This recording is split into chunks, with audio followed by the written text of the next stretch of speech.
Hey everybody, welcome back to Mortgage Ballers. My name is Rich Hanlin, and today I have, get it ready for it, Jeri Shoop. Did I get it right? You got it I spot said it on. wrong 20 times, so she had to remind me. So on the 21st time I got it right, we've done 21 takes already. But here we are. She's in Virginia, transplant out of the great state of Colorado. Still getting used to that Virginia weather, but with Xpert Home Lending, we're going to find out a little bit more about her today, not just from a work standpoint, but we're going to talk about some hobbies, who she is when she's not doing the loan game, and get to understand and get to know her a little bit better so that if you're doing business with her, you can put a face with the voice, because nowadays we do a lot of things electronically, and it sure helps to finally put that face in and get to see people and help people. And I'm just looking forward to this and just spending time. Thanks so much for being with me today. My pleasure. Thank you. Well, share with me how long you've been in Virginia. I know you just said that, but exactly how long you've been there? Uh, 10 years. Oh, it has been. Okay, all right. I was thinking it was just recently. All right. So, were you born and raised in Colorado? I was born in Oklahoma, but basically transplanted there kindergarten, grade school. So, Okay, that's yeah. okay. That's a while. That's a while ago. Um, have you always been in the snow? From Oklahoma to Colorado, Virginia? It didn't snow in Oklahoma except for maybe like, I actually don't even remember ever snowing in Just Oklahoma. It tornadoes. probably No, I'm was kidding. once, but yeah, Colorado, those 3-foot snowstorms, and you meet your neighbors and try to help everybody out. That's the good part about bad weather. Absolutely. I like it. I like it. How long you been doing loans? Since about 93, I think, is when I started. Okay, September 1st, 1991 is when I started this wonderful industry, and I blinked my eyes, Jeri, and I woke up today. It's gone by really fast. How did you start in the industry? Um, Single mom, um, and I have a sister-in-law that mentored me in the business. She was a manager at Norwest Mortgage at the time. Like I've heard So of Norwest back in the day. a long time ago. Yeah. So she just really helped bring up my knowledge base really quickly. And I just felt like I got really lucky that I just met so many wonderful people along my journey. At one point, I was working um, for a real estate company that had a small mortgage company, and they had a real estate school, and I got to teach the classes there. All those things added more experiences that were good, and just meeting good realtors and other good loan officers that just they don't feel like they have to hold all the information to themselves. They just try to help mentor everybody and bring everybody up. Oh, I like it. At one time, not that I got into it this way, when I was really young, my mom took a job at Century 21. She was just like the receptionist, but I got to, when I think back now, I got to remember her going to meetings and things like that, because she would set up the meetings, make sure everybody had everything they needed, typing everything up. And we would do these door knocker type things for some of the real estate agents when I was young. I didn't even know what I was doing. I just would go put these things on people's doors. And, it was just kind of funny. Years later, she got out of that, but somehow I ended up back into it, which is very interesting, because I never in my life thought I'd do real estate. And or stay in it so long. I've tried to get out a few times. 2008 tried to push me out, and then it pulled me back in. And I'm glad it did, because it was after 2008 when I think things really took off, because I made a lot of changes. The platform that you're under today actually is a hybrid of what kind of came out of my thought processes of how I used to do it before that crash, because I thought, gosh, what could I have done better? Why did this have to go down this way? And believe it or not, I only did refinances prior to 2008. That was my biggest downfall. I had to figure out how to be a purchase person, and I started it all over. And one person became two, two became four. Now it's like 626. Never in my life that I think I would have 626 people and be in 44 states. People say, how do you do it? And I'm like, I don't. I have a bunch of partners. I have incredible people. By myself, I couldn't do this. So I don't do it by myself either anymore. I have people that I work with. So life changes you. It'll beat you up and spit you out, and either you make some changes or you fall by the wayside. Tell me this. You've been doing this a long time. Nothing wrong with that. I'm right there with you. What is your favorite part? Why still are you doing this? Why do you wake up in the morning and say, I'm going to still do loans? Because I like people, because I like being part of um, the positive things that happen in their life, of helping them want something and being able to.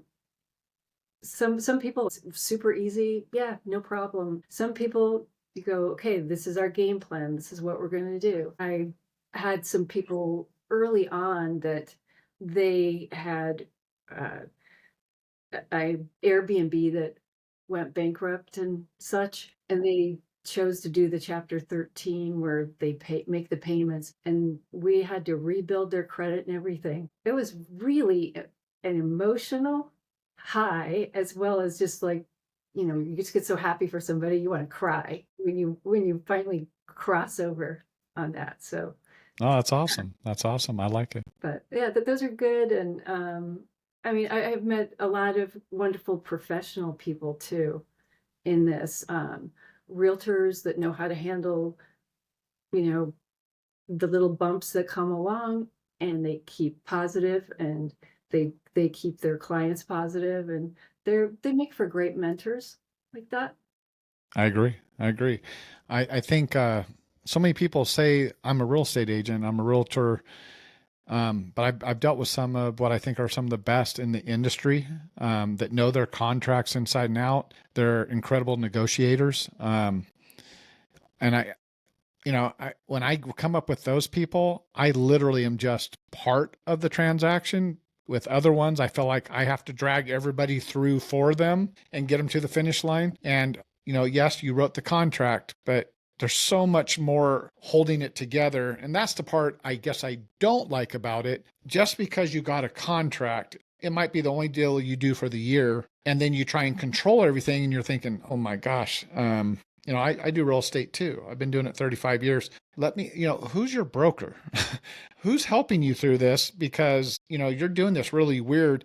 And you have to be careful how you say it. You don't want to come across wrong or be disrespectful, things like that. But I'm so used to dealing on my transactions for the most part with these high end people. But man, when a high end realtor accepts an offer from a brand new realtor, I mean, you can see the difference. It's almost not fair because one of them is already 5 years ahead in their thought process of how that deal's going to go down, and the other one's still trying to catch up, going like, "What's going on here?" Ultimately, I love putting people in houses. I love making ownership a reality for people because I remember that feeling I had when I got our keys for the first time. And it was probably one of the coolest days of my life. And since then, I've gone on to buy many houses, things like that. But it started with the first house. What an amazing thing as you get to witness how values can go up, real estate, having your own house and things like that. I love that part of it. I still enjoy it. Matter of fact, I'm getting out from behind the desk in 2025. I've been just buried with trying to grow a company and doing admin and doing exams and licensing, but we finally agreed as ownership. Some of the owners like that side. My best is being out here with you and getting out to events and doing things and bringing speakers and trying to add value and help you get more conversation so you can get more loans, because I want you to have anything and everything you ever thought you could achieve in this industry. I believe you could do it underneath this platform by design. And if I can help you with conversations and just keep you going, I love seeing the smiles on my people's face as they get to do things that maybe they put in the same effort they've done all their lives. They work so hard, but maybe you've been in a different platform that limits you in what you can make. And I've had a lot of people make a lot of money under these platforms, and they tell me it changes their lives. And I'm like, I love hearing those conversations. So I hope that for you as well. How long have you been with Xpert? Yeah, Right on. yeah. Um, Time goes fast. it goes fast. So Now, are you part of a team? Do you do everything by yourself? How did you get to Xpert? um, my sister-in-law that I mentioned before, um, we're pretty close. Okay. she introduced me to this concept, and it's gone through a few evolutions, building my team slowly. And I'm so grateful that Xpert has provided me resources like my processor. Renee is Oh, you awesome. use Renee. Okay. And the experience that she brings to the table and her organization, she's impressive. West Coast versus East Coast. Yes. And then um, having Nate as a resource, he's got such a great attitude, he's knowledgeable, and he's sort of like having an inside guy. So I've felt that he's helped me, you know, move through things where I'm going like, I'm not getting the answer I think that I need to have here, and he's quite helpful. So We brought Nate on, and I'm like, are you sure you know what you're signing up for? Because every new person passes through him at one point or another, and they enjoy him so much. He's gotten so good at that. But now we're starting to say, okay, Nate, we don't want to burn him out. We need to uh, get mini Nates that can help support him because he is a wealth of knowledge, and to allow him to expand as we expand is incredible. The fact that every one of 623 people have passed through him um, is amazing to me. And he's younger, but has he aged in 3 years? Sure, because the broker side versus direct working for UWM, things like that.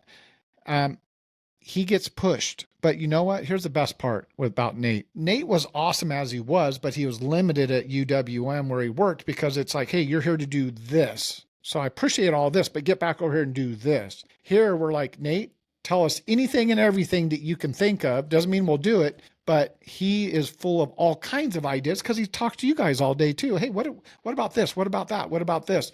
And we trust him enough to push us and bring stuff to us. And it's like, Nate, don't ever stop. Just keep throwing it at us. And he's about the most technical, up to date person I've ever met. And his retention levels through the roof. I think he's like, a borderline genius, but I'm not going to tell him that to his face because then he'll ask for a raise. But besides that, I'm going to have to make sure we edit that out. No, I'm kidding. Tell me about this. Have you always worked on the broker side or have you worked direct? Well, I think you have. Well, you tell your story, but direct lender side versus broker side, have you always been on the direct lender side and this is your first time, or have you gone back and forth? Tell me about that. yeah, I spent a year at Norwest, and then I went to the broker side, Okay. and uh, everybody runs their shop a little bit differently. So it was after a couple of years, I landed at a little boutique shop that was wonderful. They, I'm going to shout out to Mountain Crest Mortgage that no longer exists. They had just a little teeny office, and I was maybe the third person that they hired, something like that. And we were on fire. We were just writing so many loans. It was great. And they kept growing and growing and growing. And, with 2008, all that stuff, they chose to go into the corporate world and they got bought up by a different company. And I rode that out for a while. And then was kind of in this brainwashed thinking that brokers, couldn't compete uh, in the new regulations and all of that. And so I stayed with that route, and I met some wonderful people along the way too.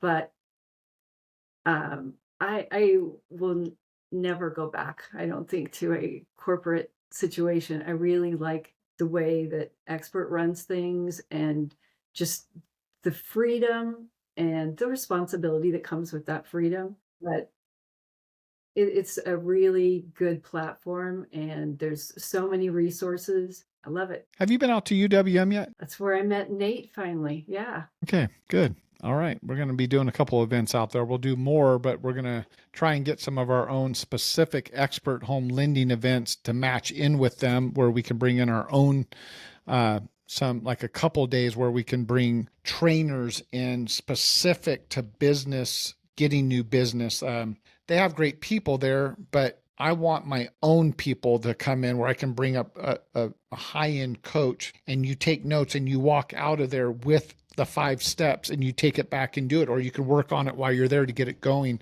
and you'll immediately get results because there are things that are working, things that aren't working, and there's people that are in the know, and it's like, okay, let's bring those people in. Let's start getting those people in front of our people, because that's the value of your time, is leveraging you in a direction with your time and energy towards getting you more business. And for some people, if they could just get one more loan a month, it'd be life changing. Let alone if I could get you 5 to 10 more loans as the market changes. The market's changing. We're having record imports year to date. We just had our second biggest month last month as far as imports. Imports are actually not application, but loans being uploaded to lenders. That means there's loans. And we're on our way so far. It's still early in the month, but so far this could lead to our biggest import month that we've had since we opened. So something's going on out there across the nation. That's not just one state, it's as a whole. So I'm excited. There's optimism. I think people are thinking that rates are going to come down. So let's start getting into the house and we can refinance them later. But something's going on. And so I'm trying to pay attention to that and make sure that we're on the forefront of that, is what I'm hoping for. All right, Jeri, I want to know, when you're not working, when you're not doing your own taxes back there, when you're not working, trying to put people on houses, trying to refinance people, doing all this crazy business, what do you like to do? What kind of hobbies do you have? I think the number one for me is my family. I Okay, have 2 grandchildren. nice. One is 4 at this time, and she is super high energy. She's such a spark of friendliness and love. It's just great. And the baby is 6 months old or so at this point. So I spend as much time as I can with them. And it just depends. I go to the gym regularly, and so I've got friends, gym friends, right? Okay. And uh, a terrific boyfriend. We try to do movies, and both of us try to compete with each other for cooking. And I love being on the water. I've done various water sports like jet skis and canoeing, kayaking, that sort of thing. I still have my 2 bikes, but I just don't mountain bike as much as I used to. Okay. I like it. Yeah. So very Colorado outdoorsy still. You know, I love the active lifestyle. I try and do as much stuff as I can because this industry you got to find the balance, obviously. Um, you know, it's one of the most stressful things people will go through is buying a house and or refinancing house, but the real estate side of their life, and someone will only do it once in their lifetime. We get so used to it that sometimes we get a little numb to it, but then we come across those tough deals like you talked about, the chapter 13, timing everything just right, and it will test you, and you want it to go through so bad for those people, and you're doing everything you can. You feel like you're working tenfold for that one commission. And we all have those deals. We all run into those ones that all of a sudden take on a new meaning. And we don't like to fail either. And, if someone trusts me with their business, and I tell them I think I can do it, and I want to come through. I don't want to get it wrong, because Rich, 35 years, big deal. You didn't help me. And it hurts twice as much. I was like, oh man, that hurt. But I'm with you. I love being outside. I enjoy going to Atlanta Braves games. I love picking up where I'm in an area in Georgia where the SEC football and or baseball sports of any kind are very, very big. I've got big schools that are within an hour and hour and a half drive right from me. I'm very close to UGA. When I got to Georgia, I was asking about all these things. They're like, "What are you talking about? There's only 2 teams in the state of Georgia." I'm like, "What are you talking about?" There, I saw that school, that school, and they're like, "No, no, we have the Atlanta Braves and we have University of Georgia Bulldogs." And I'm like, "What are you talking about? You got the Atlanta Falcons?" No, no, nobody talks about them. I'm like, "Okay, all right, you guys are pulling my leg. I see what's going on here." Lots and lots. Sports are a very big deal. I've never seen people with so many flags on their car on Saturday mornings. The whole world shuts down. I'm from California where you have so many schools that no one really, fans aren't like that. Here, people, they shut down the whole place. So you better get all your gas and everything the night before because if Georgia's playing and Alabama's in town, guess what? People are there and they fill out those stadiums with 60, 70. They'll move it to Mercedes Benz. They'll put 100,000 people in there. I'm like, I've never seen so many fans of sports. It's just crazy. It's almost like religion here, and they mean it when they say it. Also, another thing I ran into Georgia, I don't know if you have this in Virginia. I'm from California. I came here 3 years ago. I got to Georgia and I'm driving down the street and I'm like, oh, there's a church. Oh, there's a church. Wow, there's another church. I'm like, wait a minute. Why is there 3 churches right in a row and they're all Baptist church? And I'm like, why would you like, what's the marketing there that you'd just do? And you find that all over the place. I mean, just tons of churches. And then some of these churches, the graveyard is at the church. Like the members are buried there. And I'm thinking, okay, but the houses are right next to it. California, no one wants dead people buried right next to their neighborhood. It's different. It's just there's some things that are a little different here. I found out, oh, Rich, you're in the Bible Belt. And I'm like, oh, okay, that makes a little more sense. But I mean, we have that many people going to church out here because that's a lot of churches. I don't see a lot of Catholic churches. Like California's full of all kinds of churches. So that was a big transition for me. Coming from Colorado, which is very yuppie and up. And did you have any of those kind of moments in the state of Virginia? I've never been to Virginia, so I don't know what it's like there. Is it like Georgia there? Yeah, it is. Richmond itself, I think it's maybe one of the top 2 capitals in the United States for tattoos. So you Oh, okay. definitely see a lot of tattoos. All right. Um, I had neighbors when I first moved here that called Richmond Mayberry because it is friendly. You do wave. It's pretty cool. And I was also kind of in shock about how old some of the buildings are Wow. Okay. because Colorado, it's like, oh, we've got those few that are 100 or maybe a little bit older than that, and everything keeps getting renewed down there. But here it was a different scene completely, and it's fun to see how the city is adding a lot of new energy, and I think there's quite a few younger people moving in. So it's got a lot of growth going on, and it's still attracting wonderful people, and there's people as a base here that are really, of a good heart. So How's that worked out for you? How many tattoos do you have? I don't need tattoos. I have my own scars from accidents of like, Okay. All oh right. yeah, that You got those rollerblade. permanent ones like that. All right. Yeah, rollerblading. You're supposed to learn how to brake before you go downhill. So Oh, I used to hate blading in the sense that I felt so far off the ground that if I had to fall, and plus your ankle's kind of locked into there, it's like you're going to your knee and you're going down. And it's like, oh, this is going to hurt. Your market is one of the few people I know in Virginia. So I've talked to somebody recently that's in Orange County. They got $1 million first time home buyer. Then I'm talking to somebody in Michigan. They're like, oh, we're 240. I talked to a guy this morning in Ohio. He said, Rich, I can get people in the house for like 99,000 in Columbus, Ohio. And I'm thinking, that's like a 2-bedroom, 1 bath, but that's not a bad neighborhood. But if you want to go middle, like a midway as far as, that next level up, 220, 240 will get you a really nice house. I'm going, interesting. What's it like in Virginia? What kind of price point are you at to become a homeowner? it is a real broad range here. But I Okay. would say that it has taken a while for the values to go up, but after COVID, it really did start picking up here. I think I've seen that there are still homes in the mid twos and threes. Really? Okay. I would say, I mean, because they can range into the multi-millions along the river. Okay. I would say that probably, 5, 6 is kind of average. Yeah. Okay.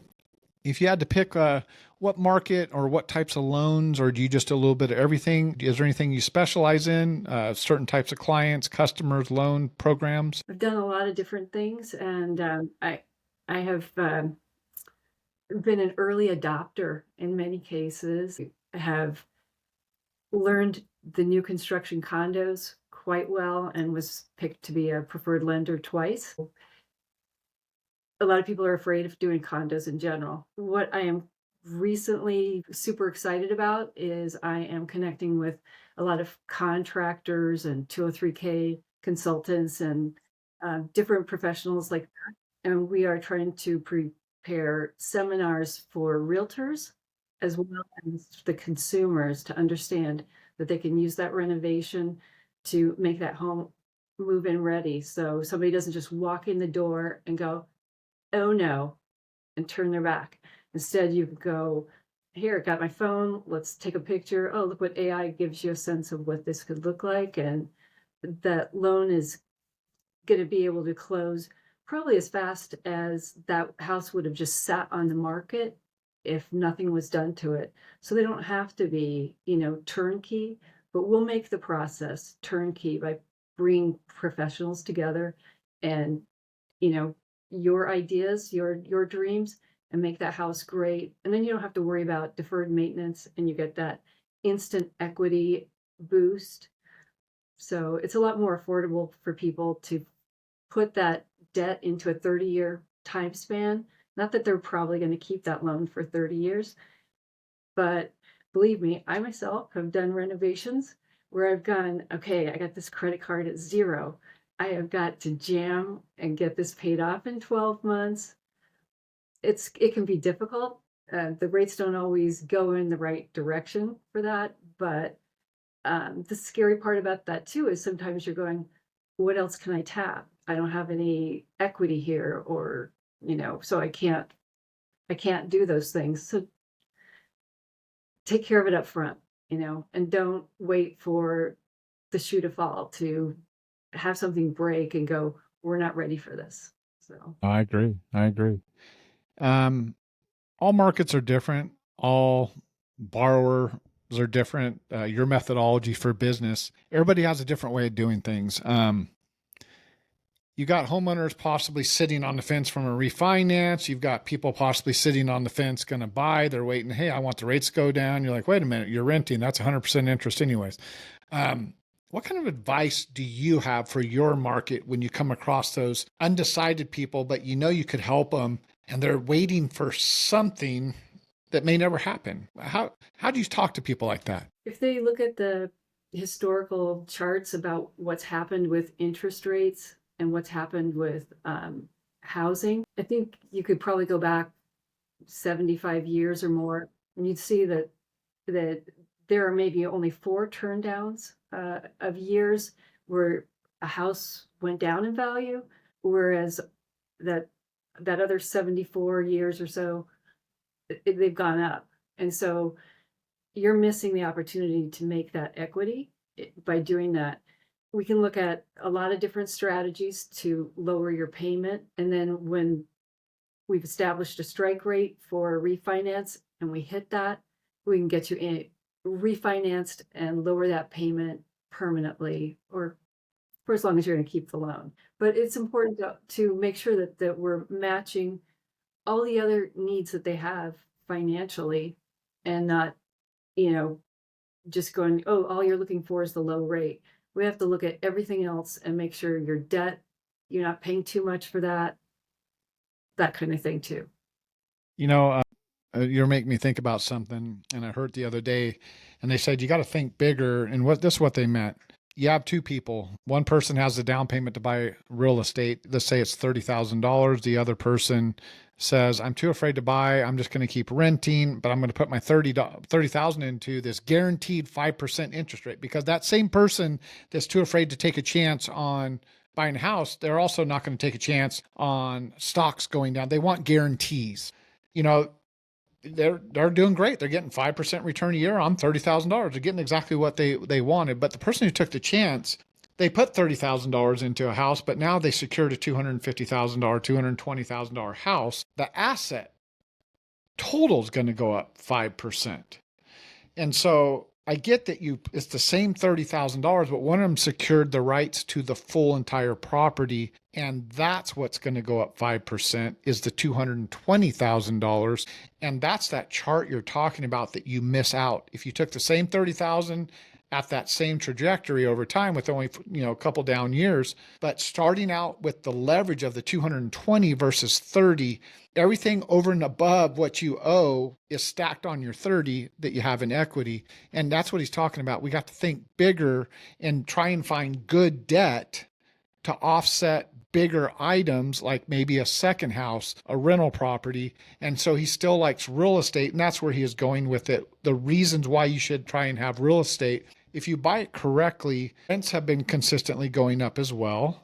And the cost of that value of that house, if you can hold it long term, you're going to win. Do we have corrections? Absolutely. Those corrections you talk about, but they're so minimal and typically they're short lived. Like when you look at the whole spectrum, 2008 to 2012, yeah, it was a tough 4 years, but it bounced back and it bounced back with a vengeance. And so those who didn't move and give up and do a leveraged buyout or something like that to thinking they're getting ahead, if you could have held those assets, you would have been better off riding through it. And that's what people say, don't get emotional. The market historically has done this. I hope we don't get blindsided because I have everything I have between real estate, stock market, because there's only so many places you can put money. You diversify it wide, but you got to dive in sometime. That's the key. So I love it. Real estate is a great opportunity for people. And I think it's really wonderful when you help someone get into a home and you know that it's going to impact their family for generations. I think that's wonderful. Absolutely. Jeri, do you have anything you want to ask me? I know that wasn't on a possibility there, but I always welcome any questions. Is there any burning thoughts on your thoughts about Xpert, about me individually? I answer anything. I have no shame where I've been, what I've done, what I've been through. I do a lot of talking and I share the ups and downs of my life because I'm human. And I always welcome for anybody that works with me and partners with me at Xpert Home Lending to ask me any questions they want. Because maybe it's like, gosh, why do you do it this way? Why did you do that? Why Xpert? Why, I don't know it. Why do you wear hats all the time? Anything under the sun. I know that's short notice, but I just want to throw that out there. Anything I can answer for you? I guess it would be who has had the most impact on your life, or who's your mentor? That's a great question. I am very blessed in the sense that, my dad and my mom divorced when I was young, like 5 years old. My mom was a single mom. I did have a stepdad, but I kind of felt like he was there for my mom because he had never had kids. So there wasn't that emotional connection. So quickly by 18, I was, off and on into the world. But I can go back and think of all these people that said, hey, you know what? I was a very serious kid. I had a brother who was older than me and he caused so much problems. I just couldn't do it to my family to take him through the same thing. It was so hard on our family what he did. I love him, but he made it hard. And people saw how serious I was early on, and they're like, you seem to take things serious for a kid your age. And I got a lot of responsibility quicker and faster. I played baseball. It opened up a lot of doors for me. And now I had coaches. I've had people every time I've tried to divert off that path, like a bowling alley when they put up those little bumper things. I've tried hard, Jeri, to get in those gutters, but I've had these incredible human beings throughout my life that have been bumpers, and they keep me going in a lane. One of those people introduced me to real estate lending. One of the most incredible things, one of the most inspirational people in my life. My sister died 2 days after Christmas last year. And that was hard, but I knew we were going to have to go to California and lay her to rest. We took it. We just went like beginning of February, and she's always lived in the same town we grew up in. So I knew there's going to be a lot of people there.